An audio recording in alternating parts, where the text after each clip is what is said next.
यो गीत। यसको एउटा शब्द धेरैले गलत उच्चारण गरेर गाउँछ।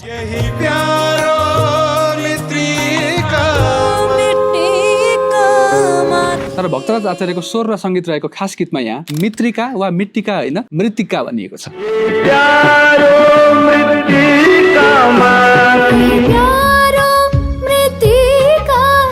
यो बाहेक यो गीतमा अर्को एउटा शब्द पनि धेरैले बिगार्छ।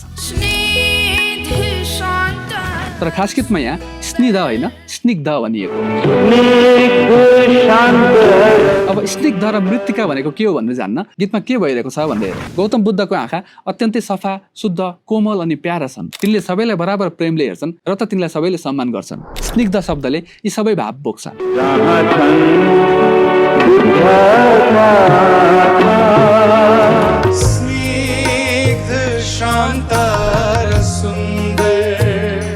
राजा वीरेन्द्रले नेपाललाई शान्ति क्षेत्रको घोषणा गरेपछि यो गीतका गीतकार बमबहादुर थापा जितलले त्यही सन्दर्भलाई जोड्दै यहाँ शान्ति क्षेत्र लेखेका हुन्। यसपछि आउँछ मनोहर शब्द जसको अर्थ हुन्छ मलाई लोभ्याउने खालको अर्थात् अति नै राम्रो।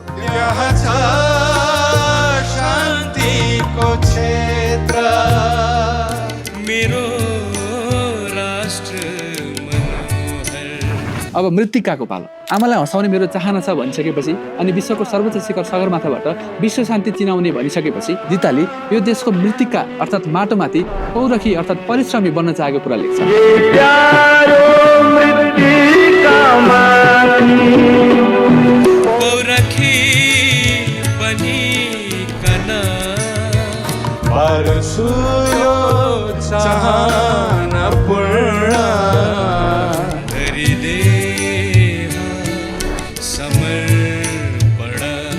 गजब छैन त? तपाईँलाई यो गीतको मनपर्ने लाइन कुन कमेन्ट गर्नुहोला। यो भिडियोलाई धेरैभन्दा धेरैमा सेयर गर्नुहोला अनि युट्युबमा गएर फेरि एकपल्ट सुन्नुहोला